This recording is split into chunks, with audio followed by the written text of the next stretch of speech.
Bismillahirrahmanirrahim. Assalamualaikum warahmatullahi wabarakatuh.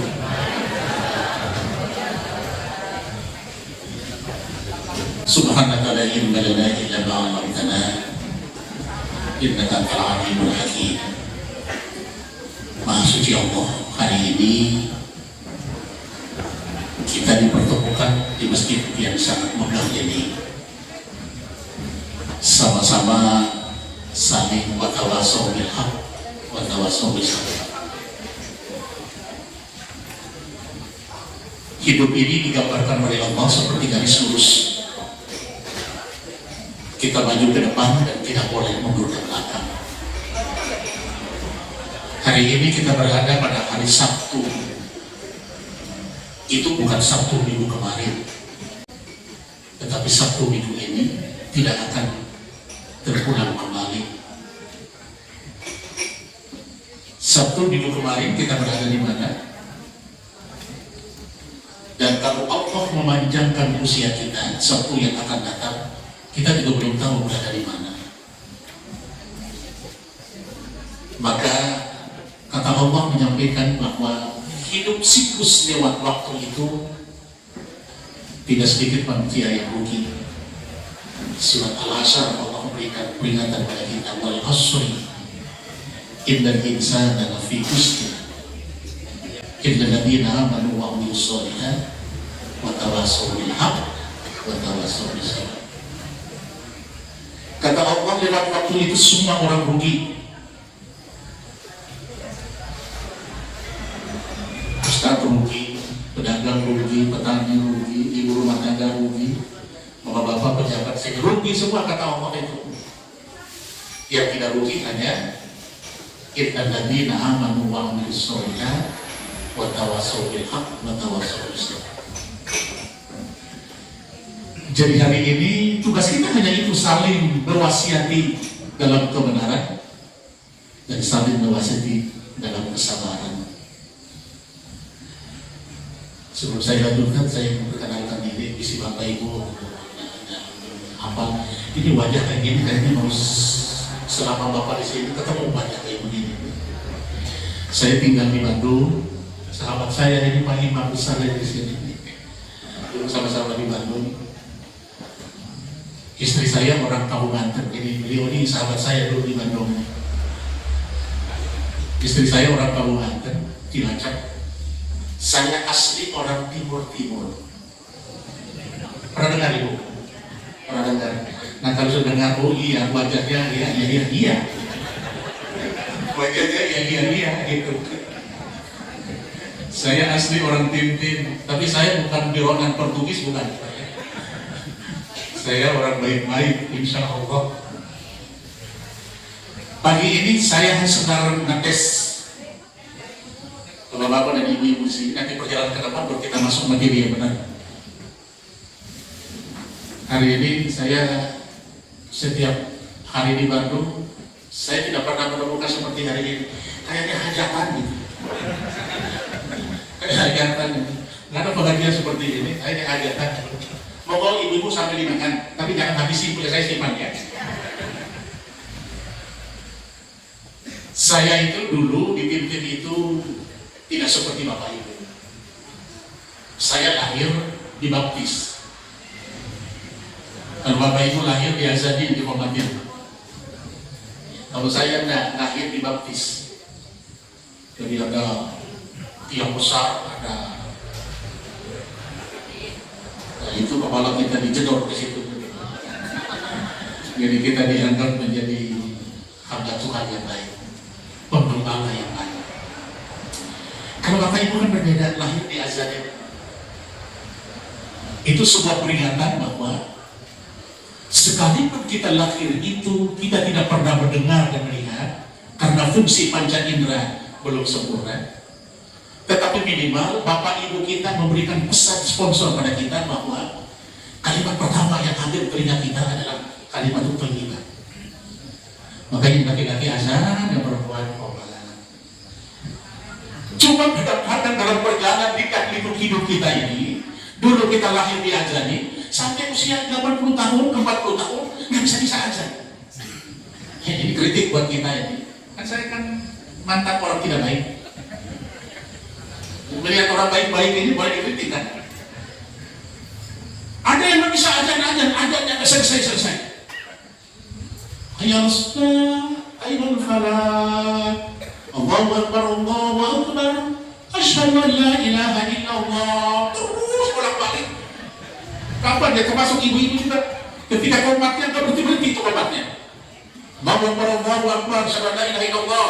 Hayal salat, ayyul falah.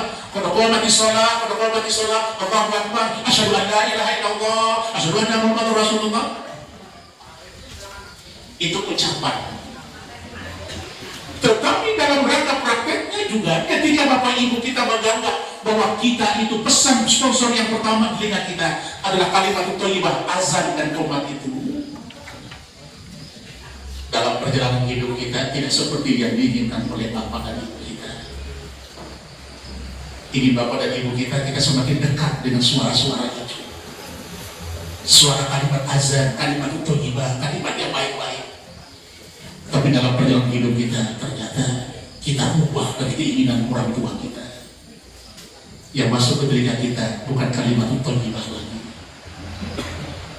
Misalnya itu Pak, dulu saya jadi ditanya bagaimana perjalanan agama saya dibanding dengan Bapak Ibu.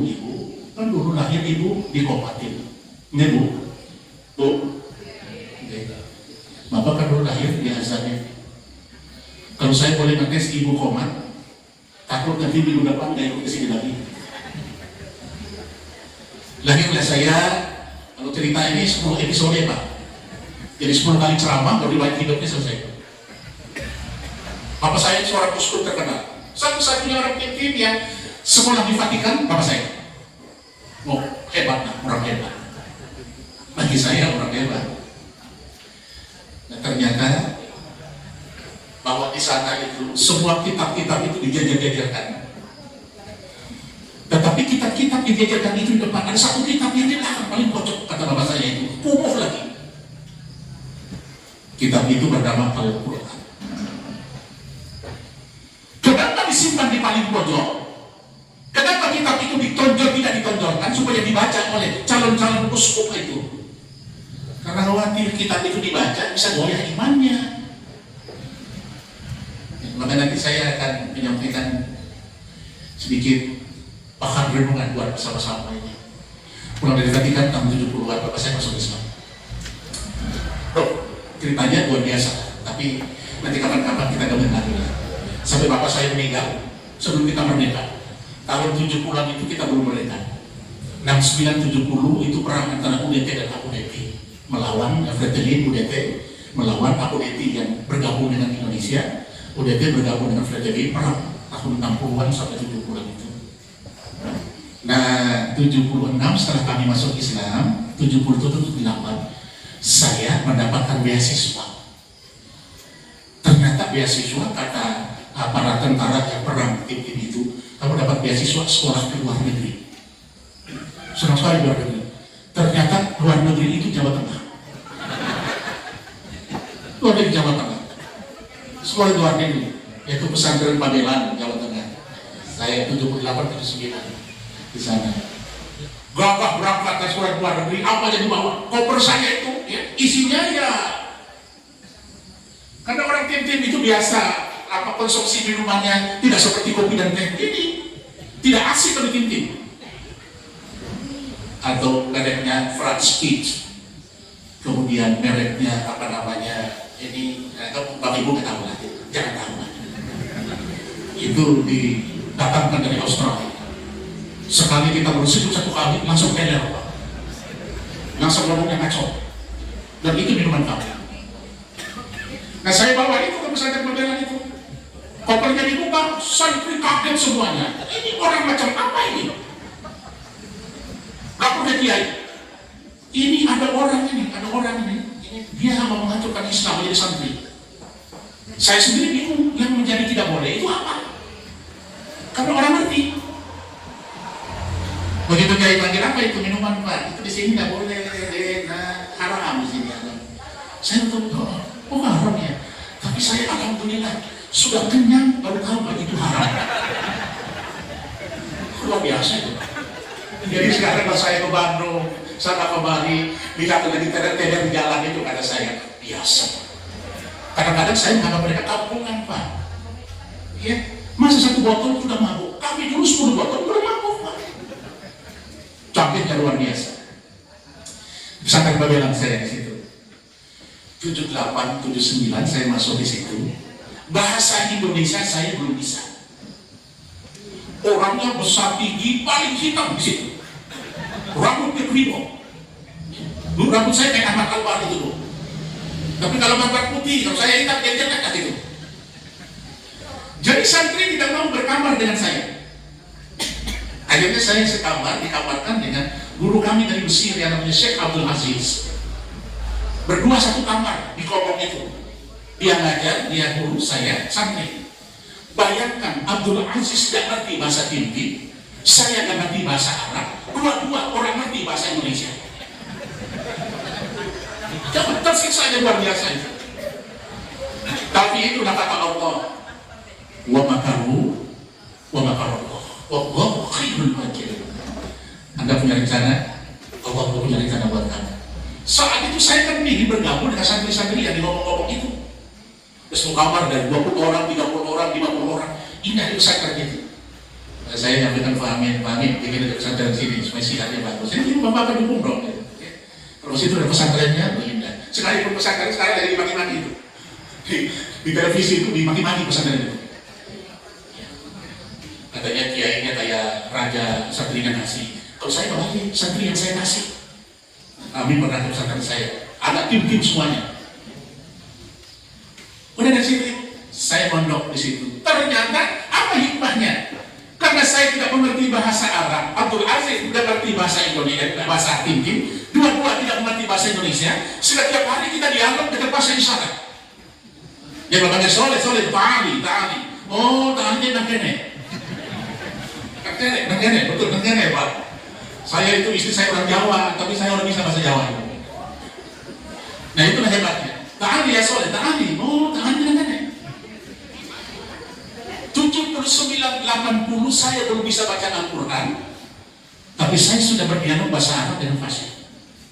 Itu hebatnya itu. 80, 81 saya bisa baca Quran dengan lancar. Baca Quran dengan lancar. Terus 80, saya sudah fasih bahasa Arab. Jadi kalau orang pesantren saya dulu sering jamaah dari Arab Saudi, dulu yang saya pernah ketemu dengan Abdullah Al-Muri, itu Raja Kuwait, datang. Saya bersempat waktu di pesantren, karena kiai saya ingin menonjolkan saya orang Hindi. Begitu datang, kiai saya bilang soleh, ada yang nampini, itu apa namanya Raja Kuwait. Singkat cerita, biar nanti jangan kemana-mana. Selesai saya pindahkan ke Bandung, kuliah di Yayan Sunan Gunung Jati Bandung, karena beasiswa juga. Jadi saya itu penggemar beasiswa. Maka sekarang anak-anak saya sekolah, sekarang anak saya yang kedua lagi S3 di Amerika Serikat, pakai beasiswa juga. Kayak bapaknya dulu. Saya bilang saya tak bisa sekolahin kamu itu tinggi ya. Kalau mau pilih tinggi, cari dewek. Akhirnya apa? Gue cari itu beasiswa itu. S2 di Australia, kemudian S3 di Amerika. Nah saya yang terakhir dapat beasiswa juga dari Muhammadiyah. Fakultas Kedokteran Gigi di Universitas Muhammadiyah Semarang. Beasiswa semua. Karena memang mampu gitu. Nah ketika ketemu sama Abdul Aziz ini, sudah saya ke Bandung pisah. 97 saya dapat kesempatan untuk mukim di Makkah. Di Bandung itu dulu saya punya bapak asuh namanya Yogi SM, Gubernur Jawa Barat, terus jadi Menteri Dalam Negeri. Keluarganya saya yang ngajarin ngaji. Jadi waktu Pak Amin ke sana di gedung-gedung itu semua dari Pak Yogi SM itu, Pak. Saya bangun itu. Dites siapa yang bisa khusus di Mekah, nanti pulang kita akan bikin biro perjalanan haji khusus. Dan kebetulan tes itu yang tes kami, orang dari Kuwait, pakai bahasa Arab. Ya saya yang jagonya, Pak. Saya yang jagonya. Jadi panggil orang tim tes, terus kata itu Pak Yogi, itu istri beliau, mau bisa apa Pak? Saya bilang, ibu lihat aja nanti. Tes itu, saya masih kena baik dulu, saya Agim, kenapa Agim ya? Agim, kemudian apa namanya, Jainal Usof, itu, dan orang-orang hebat semua. Kemudian tes dia Agim, mesti kalah Agim ya, saya Agim bisa kesana. Saya bilang Agim lewat, itu lewat. Dan Jainal Usof, menurut Ayumi dari Gontor, ini kan lumayan. Tapi fasenya, fase saya. berangkat kursus di Makkah. Nah ini mau saya sampaikan materinya ini. Saya sampai di Makkah, saya 2 tahun di sana, tiba-tiba ketemu apa namanya teman saya tadi. Ya. Cuma itu mungkin Indonesia, apa kerja? Kok sudah tahu sudah 2 tahun. Nanti saya akan tes Bapak Ibu. Ya. Bahasa yang paling gampang itu bahasa Arab. Saya ketemu istri saya orang Cilacap. Dulu itu saya cari pendamping hidup saya yang putih, supaya keturunan saya jangan seperti ini. Ketemu dari Bapak yang putih bersih gitu. Saya ingin anak saya putih-putih kayak ini. Tapi sama-sama kuliah di Bandung. Begitu kuliah istri saya hamil. Saya tanya ibu-ibu, biar anaknya putih dikasih makan apa? Itu kata ibu-ibu, oh istri dikasih minum air kelapa. Saya tiap hari sogotin minum air kelapa itu, supaya anak saya putih. Saya kenapa air kelapa Pak? Saya ingin itu generasi saya itu jangan kita kayak bapaknya. Ya, jangan kita kayak bapaknya, harus putih seperti ibunya. Oh gitu. Begitu lahir istri saya malah biasa nanya ke saya, bukan nanya laki apa perempuan, tapi dengan Pak, putih apa hitam? Saya jujur, aduh, kalau sabar ya, ini kayaknya itu bapaknya ini. Tapi saya libur istriku, nanti yang kedua yang putih. Iya, yang pertama itu bapaknya. 4 tahun kemudian istri saya hamil lagi. Kreatif saya. Sama. Ditanya lagi, Pak Soleh hitam itu kan cuma sekali, 1 kali, cuma sekali 2 kali. Setiap hari 2 kali air kelapa kasih ke istri saya. 9 bulan 10 hari lahir, istri saya tanya, gimana Pak? Yang ini putih apa hitam? Kata saya, ini lebih gawat daripada yang pertama. Nah singkat cerita, ternyata Allah itu men-setting kita terserah Allah. Anak saya kuliah yang kedua ini, kuliah dia yang Jakarta, satu ketika pertukaran pertukaran mahasiswa. Anak saya malah dikirimnya ke Kenya. Kenya itu Afrika, Bu. Di airport saya tanya rekornya. Anak saya pintar bahasa Inggris ya, pintar. Tapi sebetulnya ada yang lebih pintar di anakmu. Kenapa anak saya dikirim? Karena di Kenya itu orang hitam semua. Yang dikirim harus hitam juga gitu. Oh ternyata inilah hikmah dari beasiswa di Kenya. Datang alhamdulillah S2 di Australia, sekarang dia menikah. Jadi Allah khairul makirin. Dan kuliah di sana, saya 97 dapat kursus di Makkah. Ketemu sama Abdul Aziz, Wan Soleh, Ahlan, Haywa, Makajar. Kok saya tanya ada baksis tertentu. Saya mau hadiah oleh-oleh buat kamu. Saya kira orang Arab hadiahnya emas, apa duit, apa enggak. Dia bawa buku kecil, kasihkan ke saya. Buku kecil itu begitu saya buka, dia menulis karena dia 4 tahun di pesantren, 4 tahun di Indonesia. Dia tulis buku itu berjudul Indonesia Kama Ra'aituha. Indonesia seperti yang aku lihat. Saya masih punya buku diktat kecil itu. Mana saya mau bawa, tapi bawa juga percuma, saya pasti bisa baca. Orang bisa baca pasti. Apa kata dia nulis itu? Indonesia Kama Ra'aituha. Selama 4 tahun dia berada di Indonesia, dia menulis catatan kecil itu. Indonesia seperti yang aku lihat. Apa kata dia? Indonesia kuat tidak? Indonesia itu hebat. Indonesia itu luar biasa. Sampai pernah itu, Glenn mesti datang ke Jakarta, dia pernah menangiskan, kita atau minat jannah sama di Indonesia. Ada satu secuil surga itu. Ternyata jatuhnya bukan di Amerika, bukan di Arab Saudi, tapi ternyata jatuhnya di Indonesia. Kita atau minat jannah sama di Indonesia. Ketika dia pergi ke taman Bogor itu apa namanya? Kebun Raya Bogor. Kebun Raya Bogor. Ini apa tuh Indonesia? Apa kata ini teman saya ini, Syekh Abdul Aziz ini? Kami kalau orang Arab waktu dalam keadaan panas ingin mencari dingin keluar negara. Kan Arab itu saya pernah mengalami itu ya, yang namanya kalau panasnya luar biasa. Tapi kalau dinginnya juga luar biasa. Jadi kalau musim panas mereka keluar, karena mereka berdua keluar cari tempat yang dingin. Apa kata dia? Indonesia la wala. Indonesia tidak seperti itu. Kalau orang negara apa ini? Negara apa ini? Wanarja. Wanarja panas apa dingin? Panas ya. Mau ke tempat dingin tidak perlu pakai sepatu, tidak perlu pakai paspor. Ibu 3-2 jam pergi ke Purwokerto di apa namanya? Baturaden. Itu nikmati dingin dan luar biasa. Orang Baturaden ingin menikmati udara panas, tidak usah jauh-jauh, tinggal pergi ke Pangandaran. Di Bangkok itu tidak harus pakai pesawat luar negeri. Jadi dia ingin menyampaikan luar biasa Indonesia itu kuat student. La ajidu huna wala ajidu min hadin bin ghayr illa huna. Saya tidak pernah menemukan ini di tempat-tempat yang lain kecuali Indonesia. Indonesia luar biasa. Karena saya punya waktu terbatas, ceritanya kita pendek-pendekan. Tapi ibu di buku di terakhir dia berikan catatan kecil. Indonesia Jannatul Masakin. Indonesia itu surganya orang-orang miskin.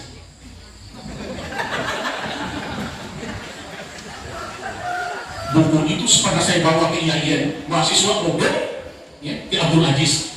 Kata saya, silakan model kamu ke sana. Karena belum baca sampai tuntas.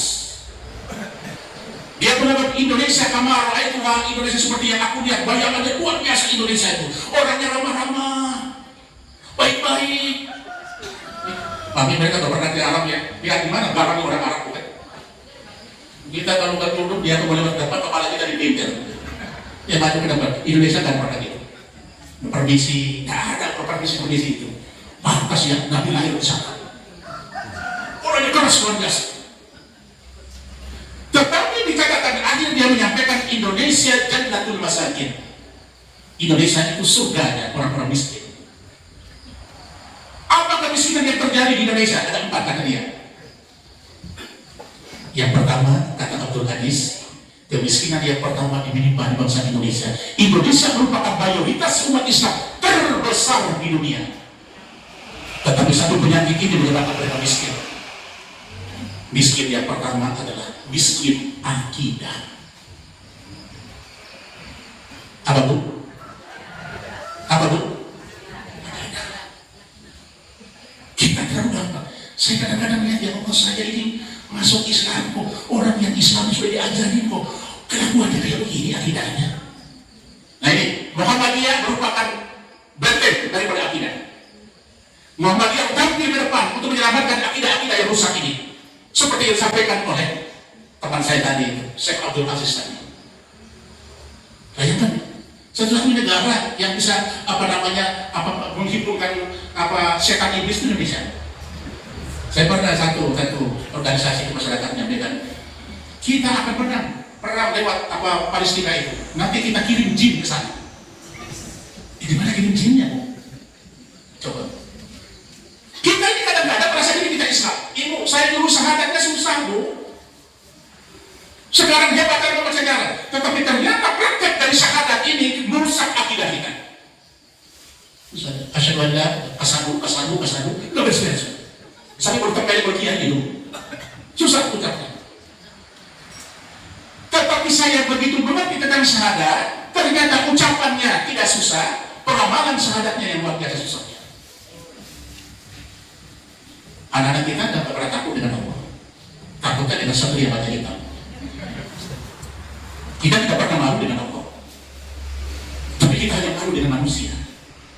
Coba. Kita tidak pernah taat kepada Allah, kita hanya taat kepada atasan kita. Faedah akidah itu, di mana akidah? Allah menyampaikan, Ya ayyuhalladzina amanu dukhulu fis-silmi kaffah wa la tattabi'u khutuwati syaitan innahu lakum aduwwun mubin. Kamu karena nyata diri kamu orang muslim, kamu beriman, percaya pada Allah, masuk ke dalam ajaran Islam itu dengan segala totalitas yang ada pada dirimu. Jangan separuh-separuh. Pakai kerudung, tapi ucapannya Yahudi. Sering ngomongin orang itu. Oh, ini masih saya pulang diomongin ibu-ibu. Mesti pasti ibu ya. Tadi di tromol itu irang kabeh hilang. Saya nggak mau dihina begitu, irang itu ciptaan Allah itu. Kalau begitu rubah aja. Saya tadi sama ustadznya, ini ustadznya putih sekali. Itu namanya fitnah. Udkhulu fis-silmi kafah. Masuk ke dalam agama Islam itu dengan segala totalitas yang ada pada dirimu. Saya ditanya oleh teman-teman saya, ente kan dulu kan ahli narkoba, ente kan dulu kan ahli alkohol, masa enggak terpecik dikit-dikit?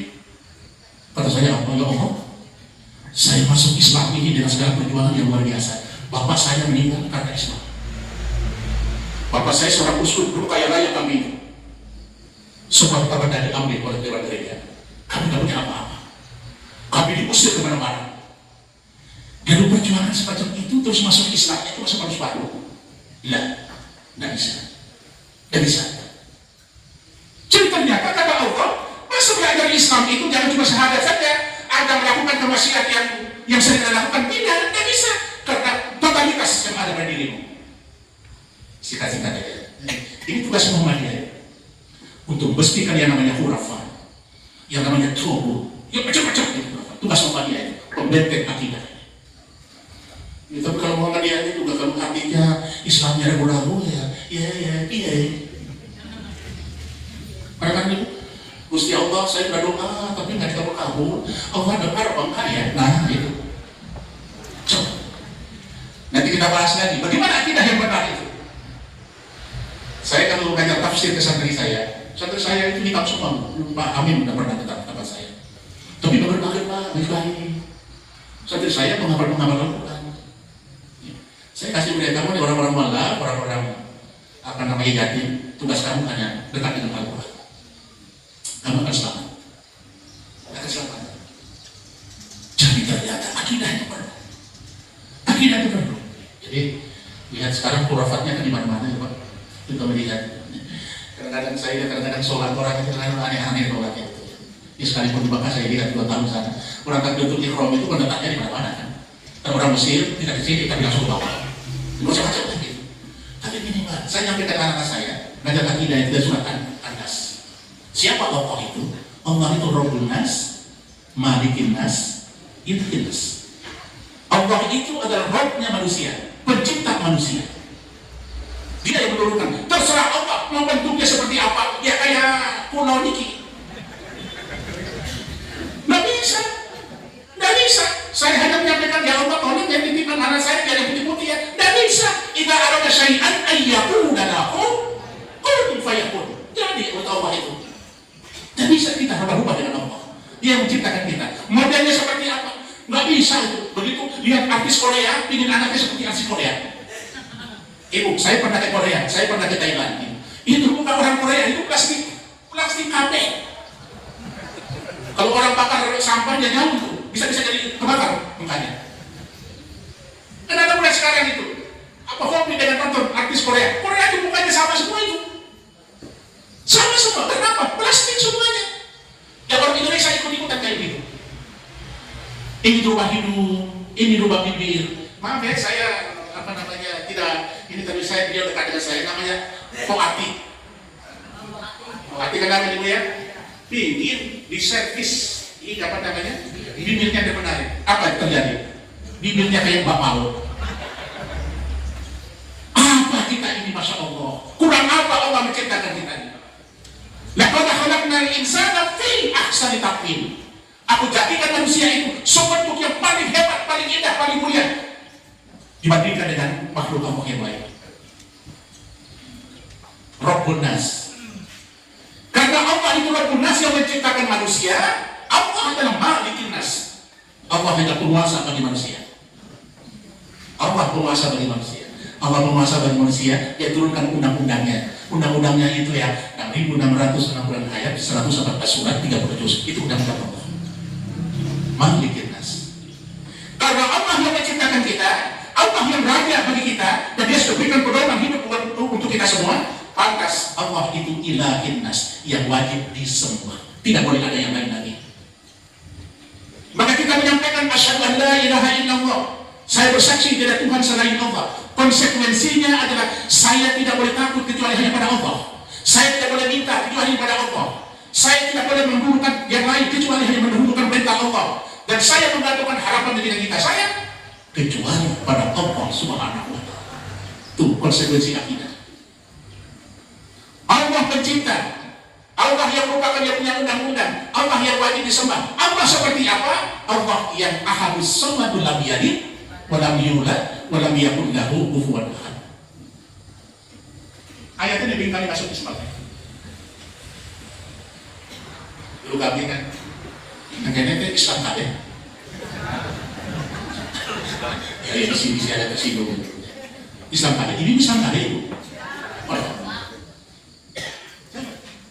Dulu saya bertuhan itu, anak anak, anak apa, Roh Kudus. Tuhan saya tiga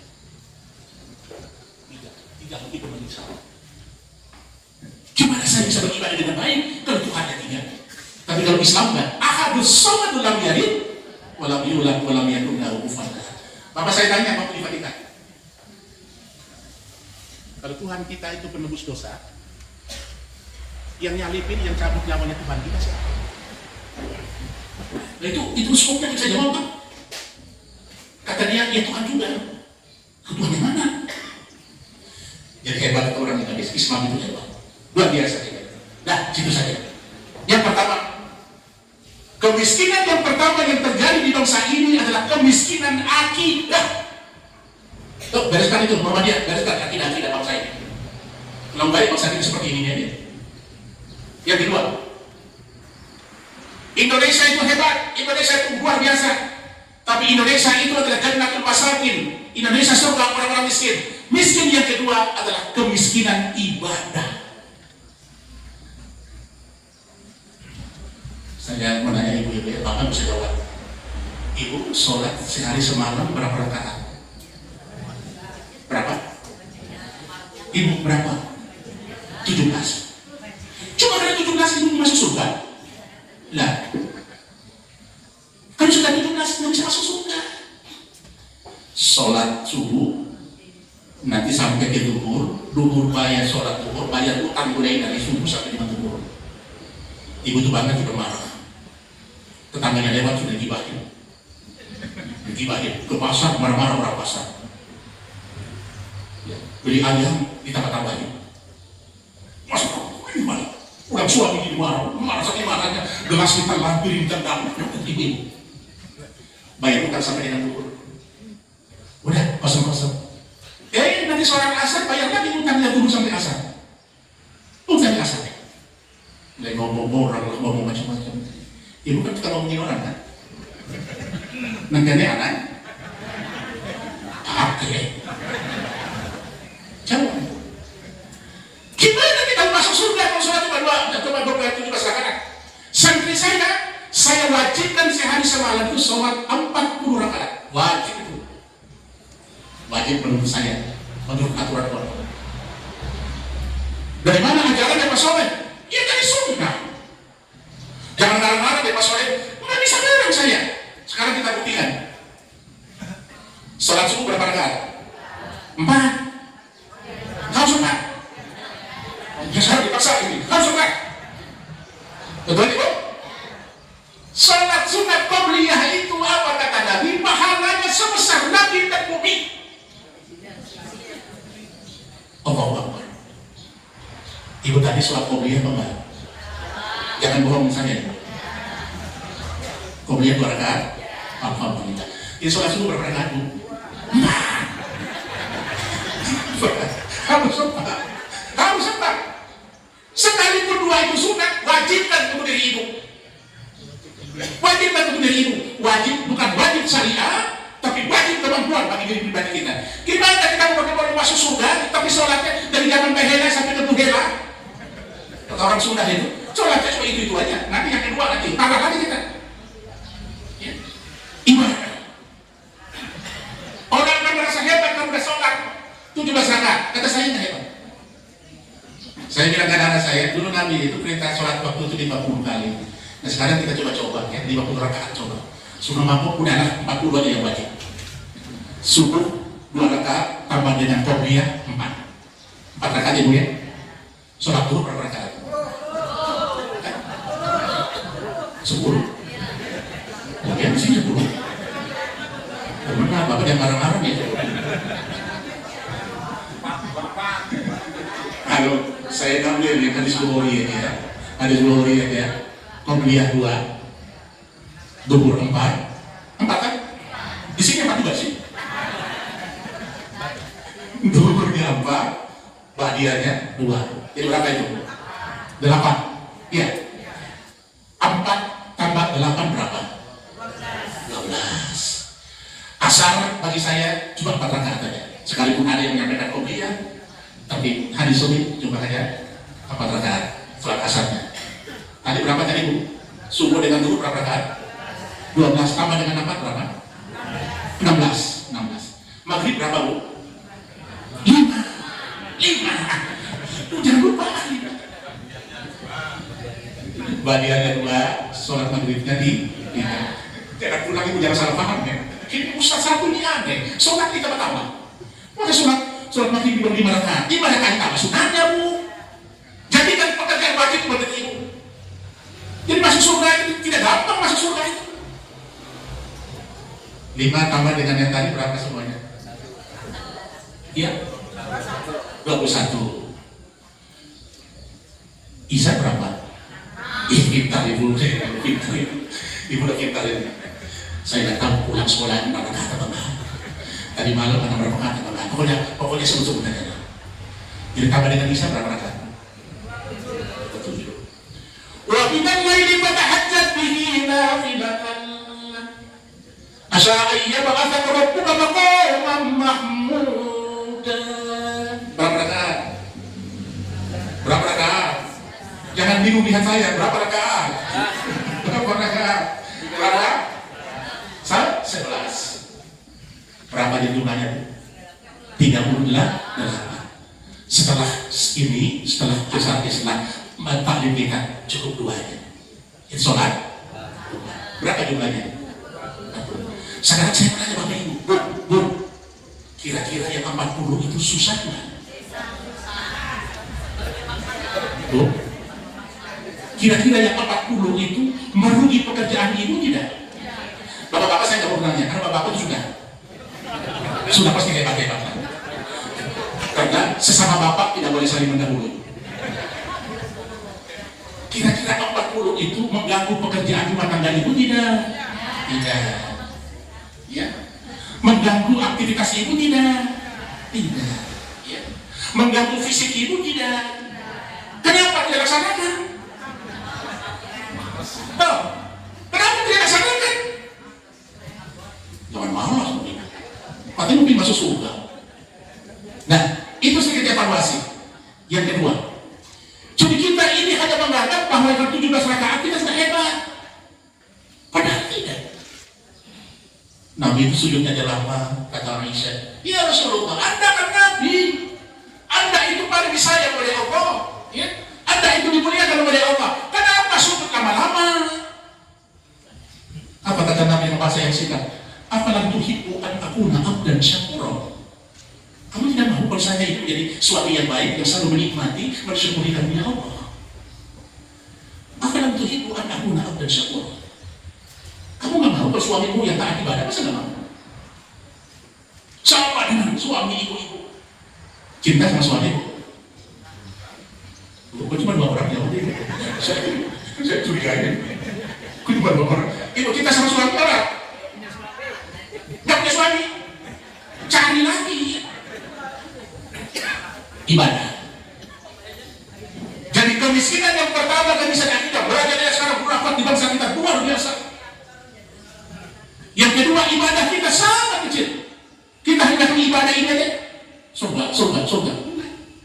Saya itu cemburu sama yang bikin masjid itu. Ya Allah ya tadi, udah pahala udah banyak banget. Saya itu paling khutbah Jumat. Saya sebelum khutbah itu saya nyampaikan, dan cerenya yang lewat tidak boleh berbunyi.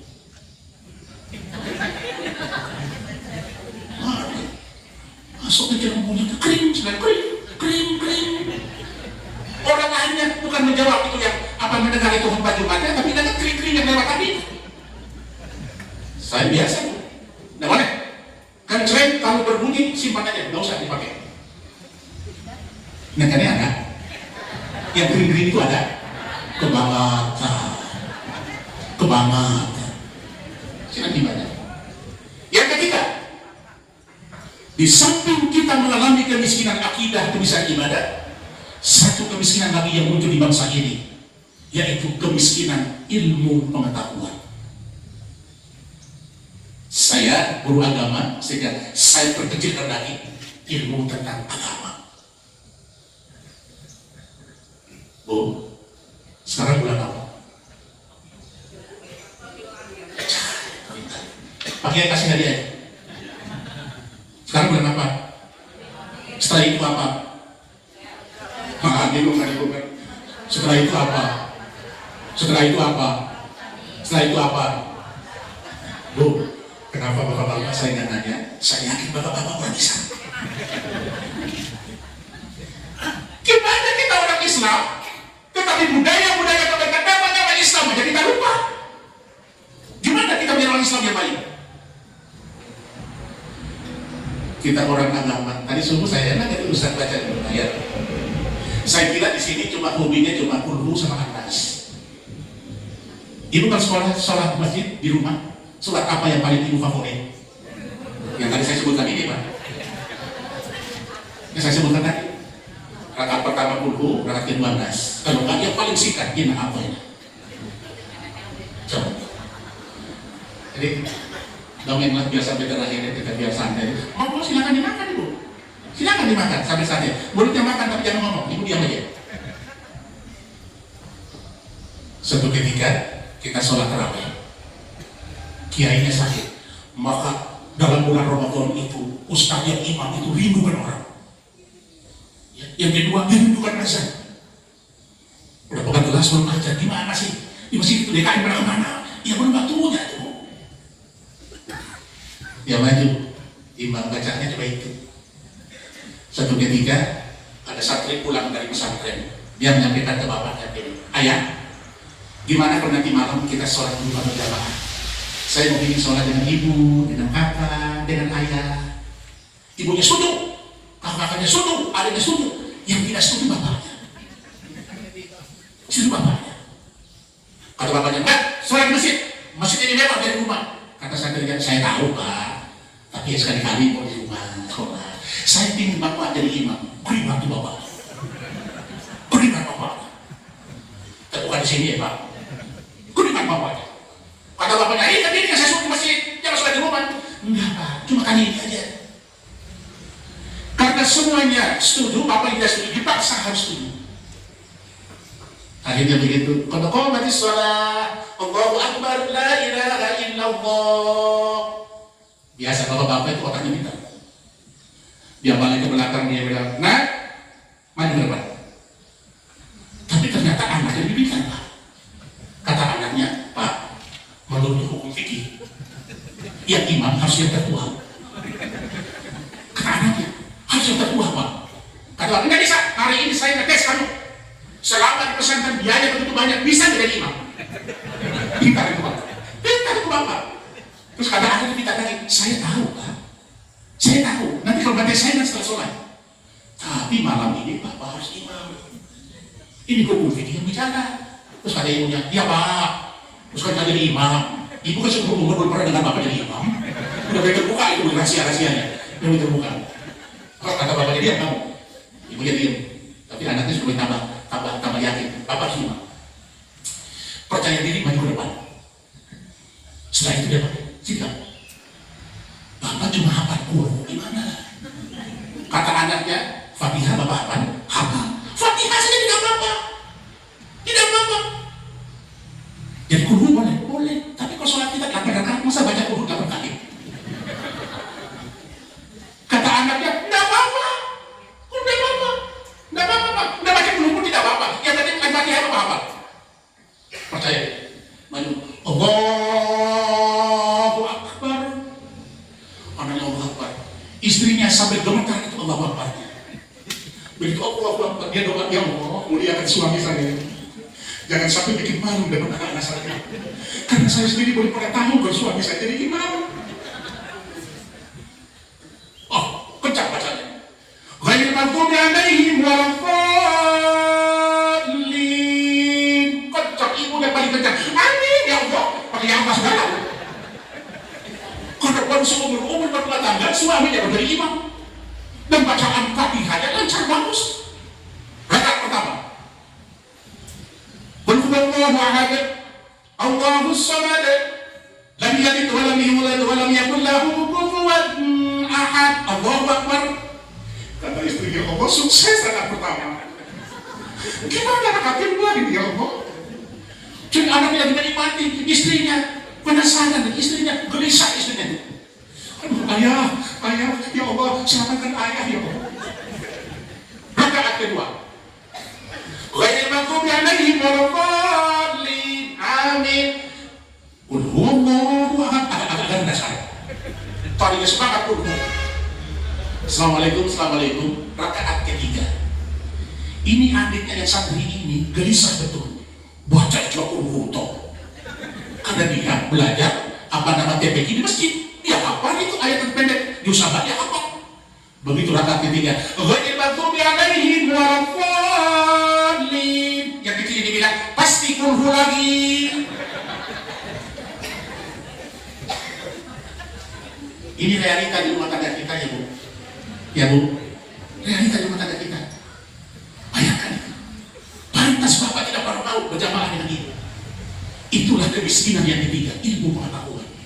Kemiskinan tidak bisa membaca Al-Quran. Ibu, saya 8182 sudah baca Qurannya sudah bagus saya. Ya, bagus. 7879 saya baru mengerti itu Islam. Gimana baca Quran seperti itu? Waktu Covid, lebaran masing-masing di rumah. Seorang mantan bupati Bandung, saya tidak perlu sebutkan. Nanti dianggap nanti Pak Haji mesti tahu. Kata ibunya, Pak, kita sholat Id berdua di rumah. Kata suaminya, oke. Rakaat pertama. Ghairil maghdubi alaihim waladdallin. Amin. Inna anzalnahu fi lailatul qadar.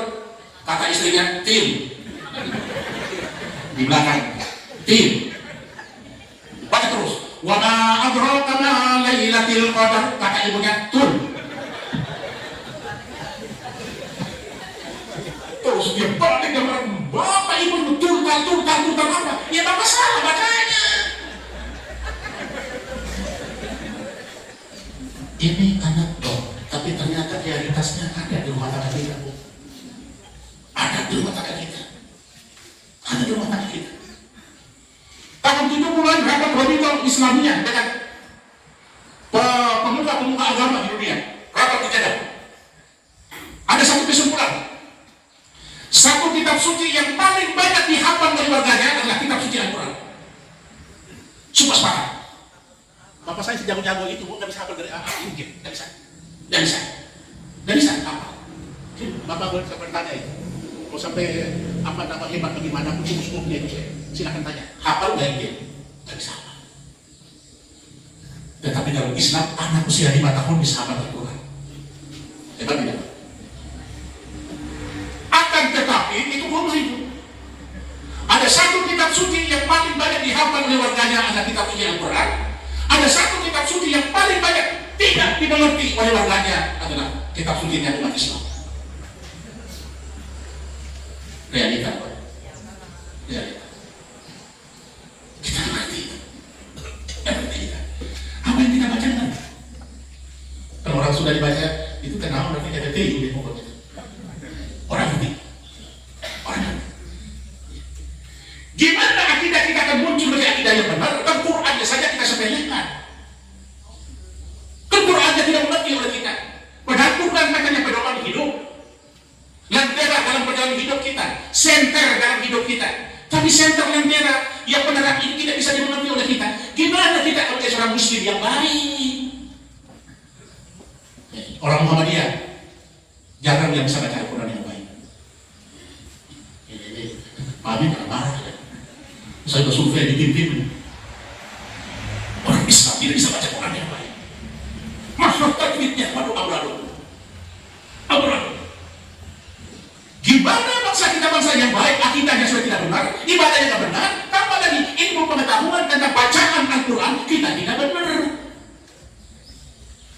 Mungkin saya tadi yang iman itu, aduh alhamdulillah bagus, alhamdulillah bagus banget. Ibu mulai hari ini setelah mendengarkan apa yang saya sampaikan, mulai pulang ke rumah tidak boleh lagi selamanya baca kulhu sama ina ataina. Al-Baqarah bisa, Al-Baqarah bisa. Bisa apa soleh cuma alif lam mim. Toh. Kayaknya kita ini cuma punya kitab suci cuma kulhu dengan nas. Padahal Nabi Muhammad SAW Allah persembahkan bagi kita semuanya. Tetapi ternyata kita lupa dengan pedoman hidup kita. Pantas dalam hidup kita suka menyimpang.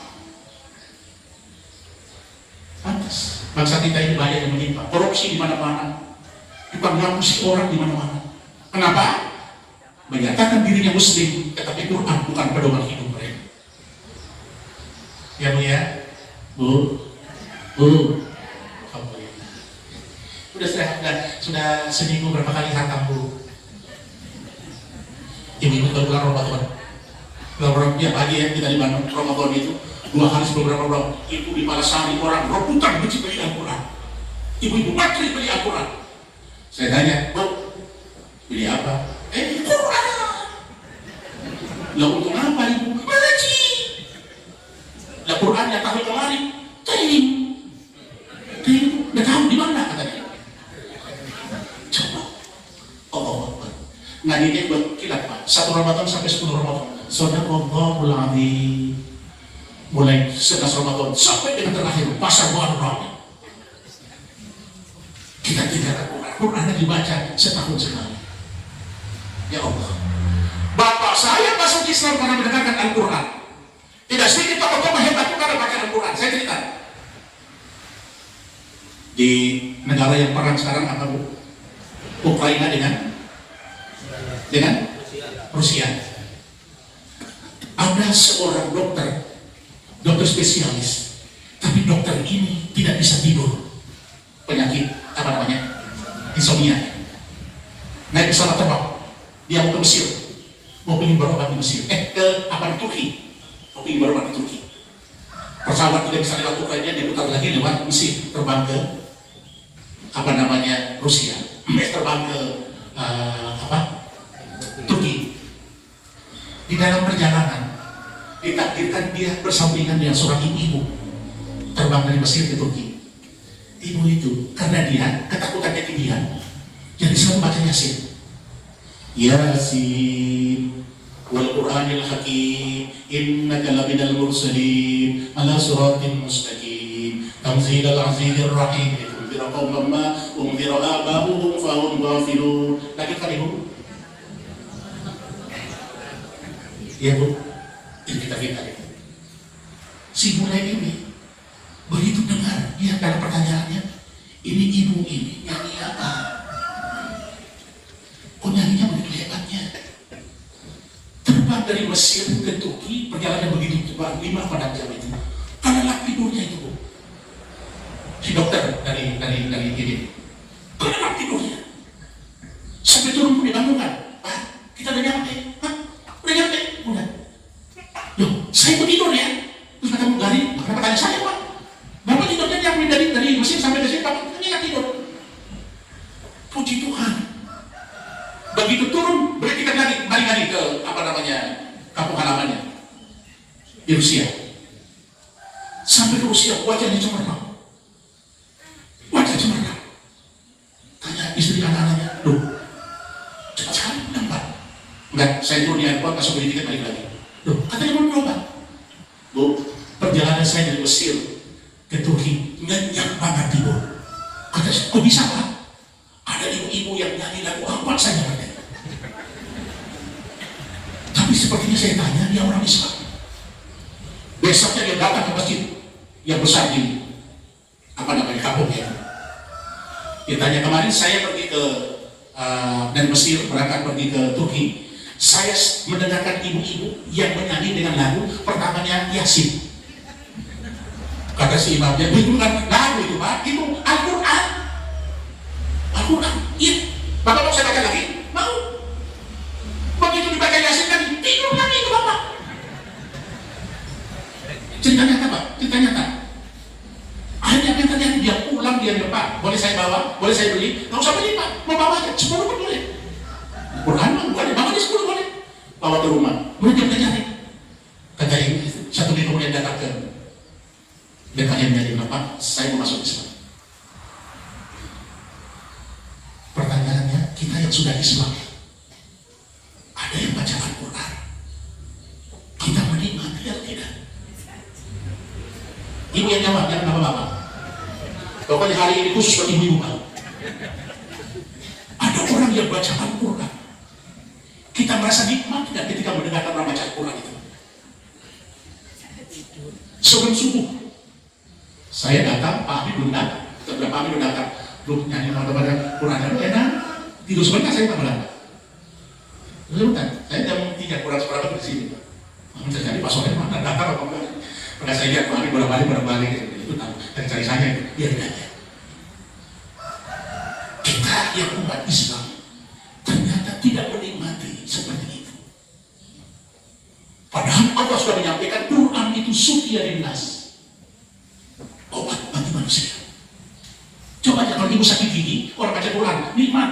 Tapi kalau ibu sedang sakit gigi, anak ibu nyanyi lagu dangdut, jelas bisa dilepas. Kita kekurangan ilmu pengetahuan, khususnya ilmu agama. Lebih rendah lagi, lebih sempit lagi, kita kurang memahami Al-Quran. Oleh tempat.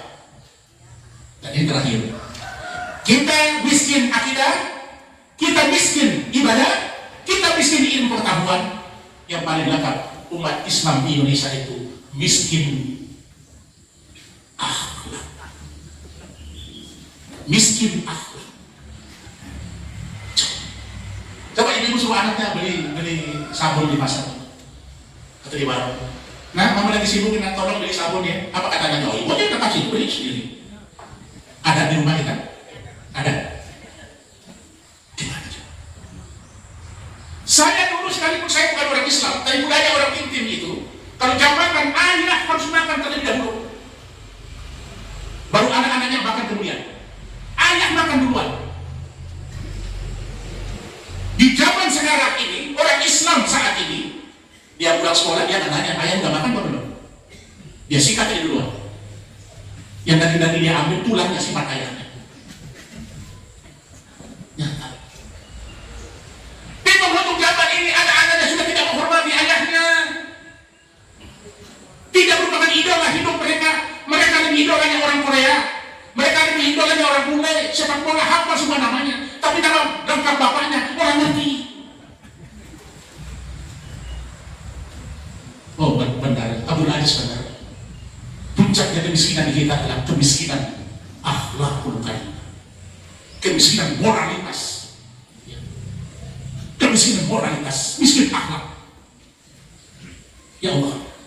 Innamal umamu fi akhlaqihim idza dhahaba akhlaquhum dhahabu. Kata saya, seorang negara itu tergantung akhlak bangsanya. Kalau akhlaknya pergilah semuanya. 4 ini silakan dikaji di rumah masing-masing. Jangan-jangan ada benih-benih yang kemiskinan ini ada di rumah tangga kita. Benih akidah. Anak-anak kita sudah berani dengan Allah, berani melanggar aturan. Kita juga kadang-kadang tidak perlu memberikan teladan pada anak kita. Ibadah kita sangat kurang. Ilmu pengetahuan khususnya kita mengkaji Islam sangat kurang. Nama-nama Islam tidak tahu. Ya. Hari-hari penting Islam kita tidak tahu. Bagaimana orang-orang yang berjuang Islam kita ngerti. Puncaknya kita adalah kita kemiskinan akhlak, sehingga moral kita rusak. Sekarang berlomba-lomba orang melakukan maksiat, tidak ada yang malu saat ini. Di Bandung itu ada anak-anak yang namanya manusia silver, UPKB, tukang minta-minta di jalan. Kata saya, bapak ibunya anak apa orang ya? Coba. Ya Allah, titipan Allah, ibu jangan bangga kalau ibu sudah tahajud, sudah bisa baca Quran yang baik, menjadi ibu yang baik, cinta masjid, sedekah infak ibu bagus. Tapi kemudian rumah ibu anaknya belum bisa sholat, jangan bangga. Jangan bangga. Kalau begitu dia anak lihat kita lihat, mamanya dari surga, saya ke neraka ya. Malaikat balik, izinkan saya untuk menghadap pada Allah. Ini Quran. Ya Allah, ketahui Tuhannya. Nah ya, tidak ada. Di mana keadilanmu? Saya kan titipanmu. Kenapa ayah dan ibu saya ngantri masuk surga, sedangkan aku mau dilempar ke neraka jahil? Saya tidak pernah mereka ajarin agama. Pakai bapak ibunya, bapak A, ibu B. Datang, siapa itu? Anak kami. Kenapa dia neraka? Ya, biar dia tidak bawanya. Dia ajarin agama. Apa kata Allah? Malaikat panggil bapak ibunya, lemparkan bersama anak-anak neraka jahim. Kata, amanah yang aku berikan kepada mereka tidak bisa mereka bertanggung-jawaban di hadapan aku. Baru bapaknya, ya Allah, irji'uni la'alli a'malu sholihan fima taraktu. Kalla innaha kalimatun huwa qailuha. Kata Allah, nggak bisa. Itu basa-basi saja. Sekarang udah terlambat. Bu, masih hidup kita? Masih? Ibu tuh hidup? Hidup, Bu? Belum mati kan, Bu? Punya anak, Bu? Berapa? Sholat kabeh orang? Hati-hati. Itulah empat kemiskinan yang harus dikaji dengan pengurus Muhammadiyah ini. Jangan-jangan di lingkungan kita ada yang khurafat di mana-mana. Ibadah kita tak benar. Kemudian ilmu pengetahuan, khususnya ilmu agama kita kurang. Maka saya setuju setiap satu kajian semacam ini. Tidak mesti harus pakai makan-makan, Pak. Saya bertahu gaji setiap Sabtu saya lewat, saya mampir. Saya mampir ikut makan aja. Dia pergi kajian, bawa anaknya kemari. Yuk kita kajian. Saya nggak mau gara-gara kamu saya masuk neraka.